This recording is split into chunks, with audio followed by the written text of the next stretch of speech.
And for more on what the president's new tariffs could mean for the U.S. economy, let's go ahead and bring in editor-in-chief of Investopedia, Caleb Silver, who is joining me now. Caleb, good morning. Thank you so much for being here. So we saw stocks take a tumble on the heels of these newly announced tariffs and really a disappointing jobs report. What's your reaction to all of this? Well, the stock market had been at record highs because I think investors were focused on this big growth in corporate profits, especially among the biggest stocks in the stock market. So I think the news on the tariffs, also the extension on some of the tariffs, and the uncertainty around tariffs is certainly giving a shock to investors and the stock market and the economy overall right now. But the economy and the stock market have been heading in different directions for a while. Once these tariffs go into place next week, we might have a little more certainty on what that means for price pressure, both for consumers and for businesses that are going to have to pay this and decide whether or not to pass it on to us or eat those profit margins themselves. And companies have been concerned about this for months. So now that we're going into effect in less than a week, what are companies saying right now and how they're dealing with this?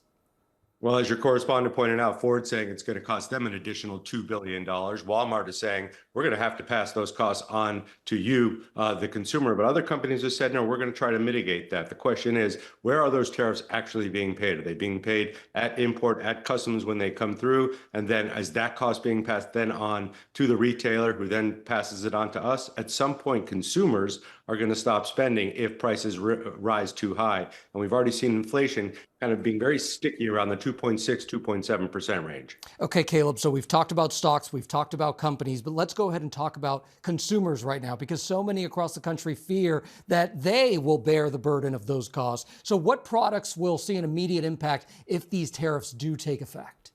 Yeah, we've already seen it with automobiles, especially with imported automobiles or U.S. automobile makers that import parts.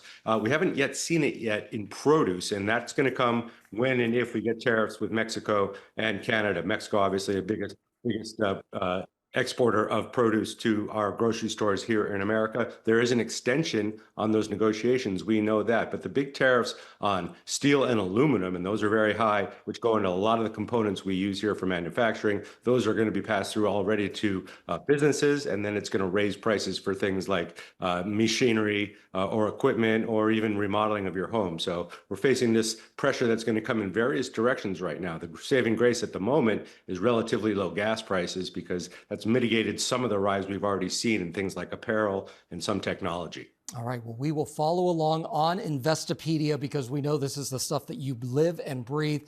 Caleb Silver, thank you so much for joining us. Thank you.